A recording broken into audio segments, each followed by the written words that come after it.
कुमार प्रधान president 488 वर्ग अनुदान प्राप्त अध्यापक कर्मचारी समन्वय समिति।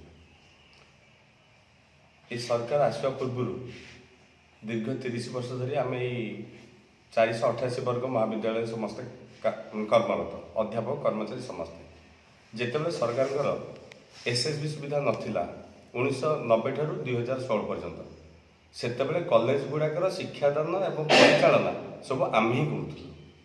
किंतु सरकार भूल नीति जो आमर कौन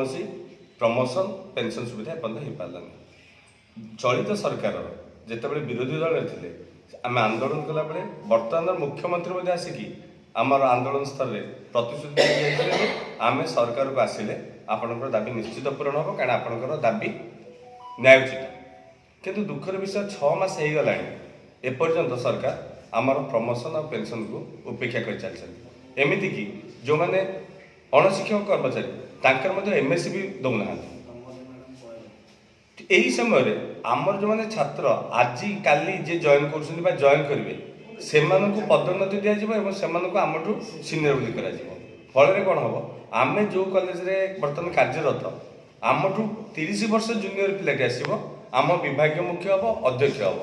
जार गोटे प्रतिकूल प्रभाव समाज उपर पड़ो आम यहाँ के बर्दास्त करना पुणी सरकार नूतन शिक्षा नीति लागू कला बेले गोटे अनएक्सपीरियंस अध्यापक अध्यक्ष दायित्व नब ताल से कॉलेज अवस्था कौन हम से अभिभावक और छात्र छात्री मैंने कि प्रकार हैरान हे तार भूली हेनी तेणु जदि सरकार आम टाइम दौचु जनवरी 10 कहीं सरकार क्षमता को आसला मुख्यमंत्री उच्च शिक्षा मंत्री एवं अन्य कैबिनेट मंत्री मैंने आमको दृढ़ प्रतिश्रुति देते आप न्यायचित देवे आम पूरण करूँ। तेणु जदि जनवरी 10 भितर सरकार यापर आमको उचित न्याय न दियंती आमको प्रमोशन न दियंती एवं पेंशन व्यवस्था न करती ताले जनवरी 10 पर ओडिशा सारा एक दुर्बार आंदोलन हम से केवल आम अध्यापक कर्मचारी होनी आम यहाँ को छात्र अभिभावक जनसाधारण समस्त पाक पहुँचे दू जे सरकार प्रतिश्रुति देती एपर्यंत पालन कर तेणु आम आपण मध्यम जन दूँ सरकार को जे आम जाचु मंत्री मैंने आमको सहयोग कर जड़े दुई जन सरकारी कर्मचारी अच्छा जो मानकर व्यक्तिगत स्वार्थ रही रक्त संपर्कीय